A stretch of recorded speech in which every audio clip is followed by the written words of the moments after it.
नमस्कार।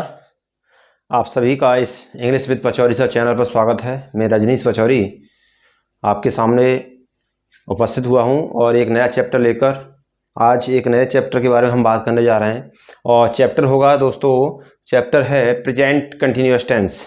यानी पिछली क्लास में हमने देखा प्रेजेंट इंडेफिनिट, और प्रेजेंट इंडेफिनिट को हमने 4 भागों में डिवाइड करके बारी बारी से आपको समझाया, कुछ सेंटेंस बनाकर आपको दिखाए। और कुछ ऐसे भी सेंटेंस होते हैं प्रेजेंट इंडेफिनिट में जो यूनिवर्सल फैक्ट में आते हैं, वो भी हमने पिछली क्लास में आपको बनाकर दिखाए। चलिए, today we are going to discuss about same present का ही है, but topic is present continuous. देखिए, मैंने आपको बताया था टेंस जो होते हैं वो टेंस 3 प्रकार के होते हैं, प्रेजेंट, पास्ट एंड फ्यूचर। और ये भी मैंने आपको बताया था प्रत्येक टेंस के 4 भाग होते हैं, 4 हिस्सों से बांट दिया जाता है। वो present indefinite, present continuous, present perfect और प्रेजेंट परफेक्ट कंटिन्यूअस। इसी प्रकार से 4 पास्ट में होते हैं और 4 फ्यूचर में होते हैं। तो ये 12 भागों में हमने इसे डिवाइड कर दिया है।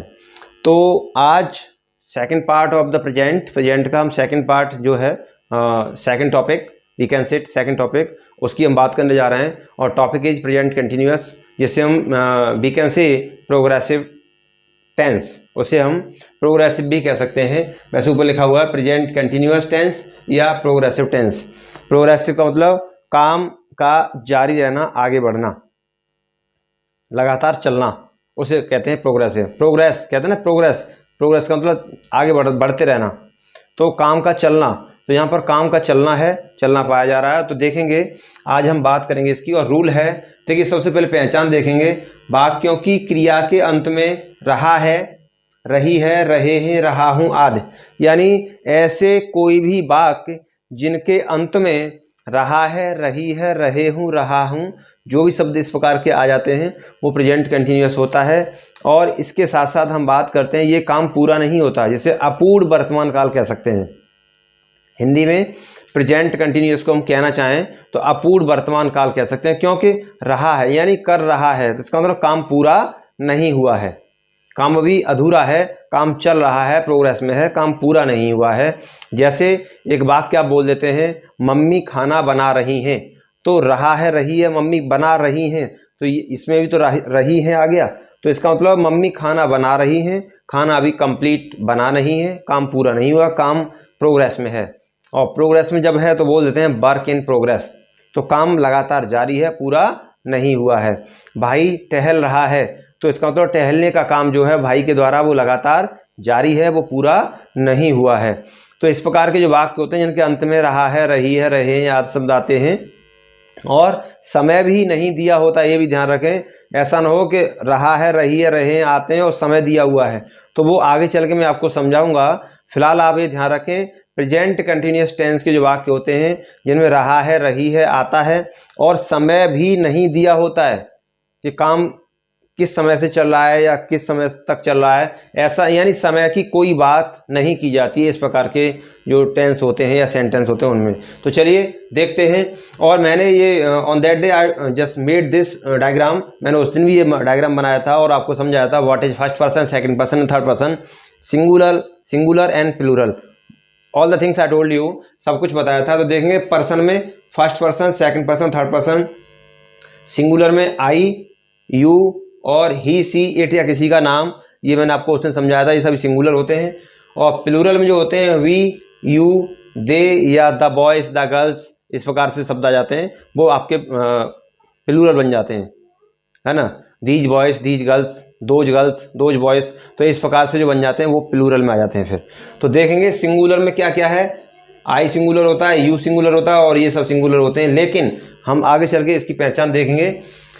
और क्या देखें, देखिए यहाँ लिखा है मैन वर्ब की फर्स्ट फॉर्म प्लस आईएनजी, यानी जब इस प्रकार के वाक्य बनाएंगे तो वर्ब की बेस फॉर्म का प्रयोग किया जाएगा और उस वर्ब की बेस फॉर्म में आईएनजी का प्रयोग करेंगे। आईएनजी का मतलब इसलिए करेंगे काम जारी है, काम लगातार प्रोग्रेस में है, चल रहा है। अगला टॉपिक देखेंगे आप, इसमें सहायक क्रिया इज एम आर का प्रयोग करेंगे। सहायक क्रिया क्या है, इज एम आर, सहायक क्रिया, यानी यहाँ पर जब भी हम वाक्य बनाएंगे प्रेजेंट कंटिन्यूअस के, उसमें कर्ता के अनुसार इज आर एम या इज एम आर का प्रयोग आप करेंगे। ये सहायक क्रिया होती हैं, इनके द्वारा वाक्य बनेगा।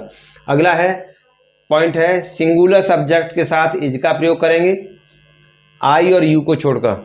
मैंने आई और यू को क्यों लिखा हुआ है, देखिए आई भी सिंगुलर है और यू भी सिंगुलर है, लेकिन आई और यू के साथ इज का प्रयोग नहीं होता है।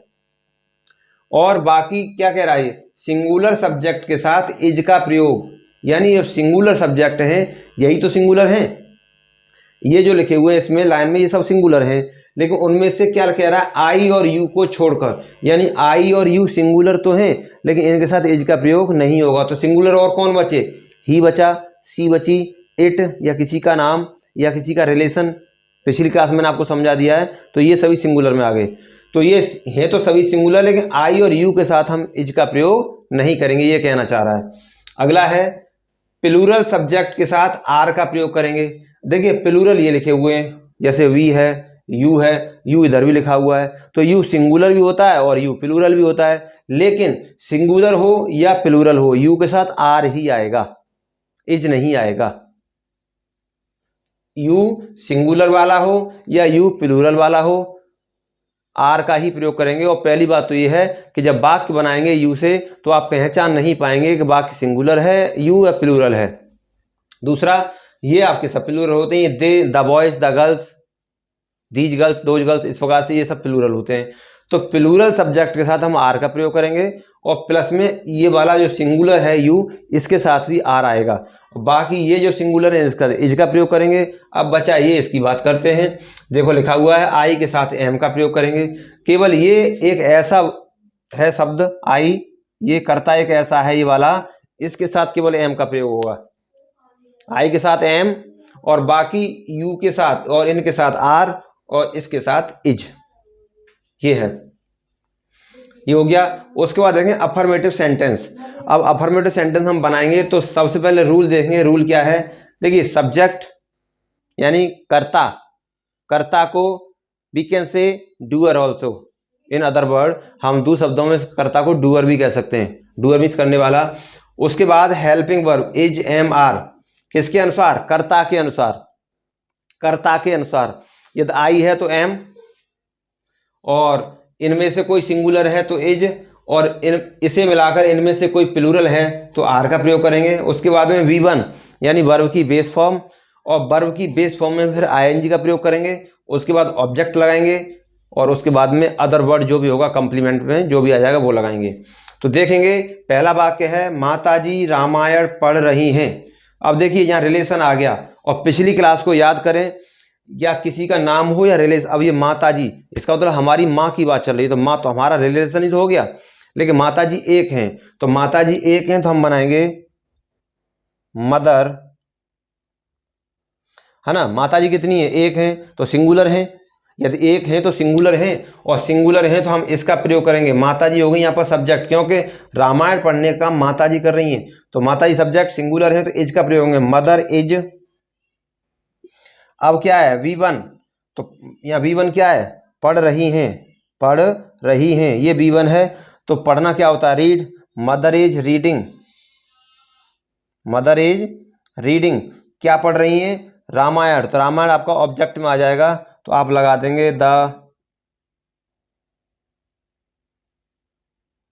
रामायण।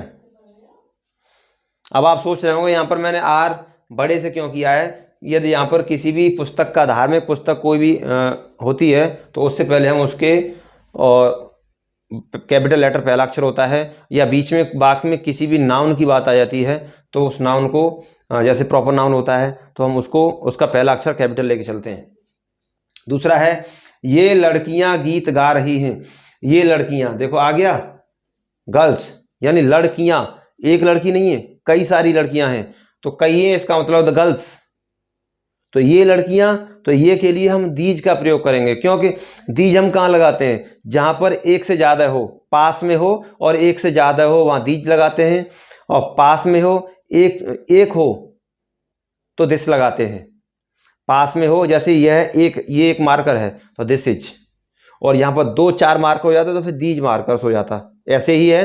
तो ये लड़कियां हैं, ये क्या है, ये लड़कियां, तो दीज गर्ल्स,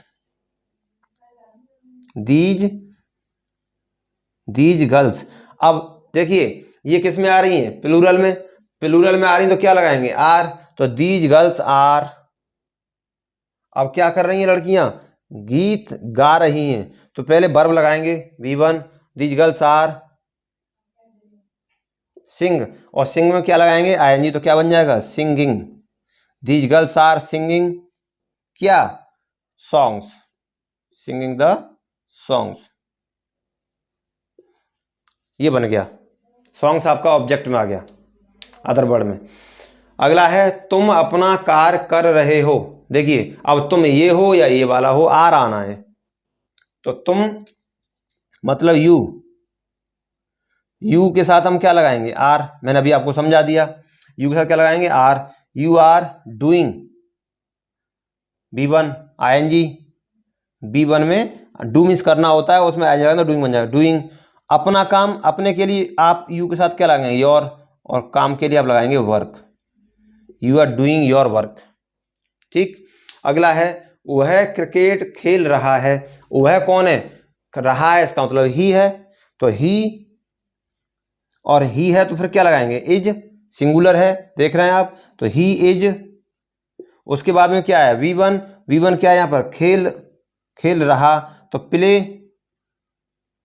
और इसमें क्या लगा देंगे ING, ही इज प्लेइंग, यहां तक हो गया ही इज प्लेइंग। अब क्या खेल रहा है वो, क्रिकेट, ऑब्जेक्ट हो गया, he is playing cricket, he is playing cricket, ये बन गया।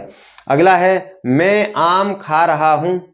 कौन खा रहा है, मैं यानी आई, तो आई की जब हम बात करेंगे तो मैंने आपको बता दिया आई के साथ हम क्या लगाएंगे एम, तो आई एम, और खाना क्या होता है ईट, तो ईट में लगा देंगे ING, ईट और ING, eating, I am eating.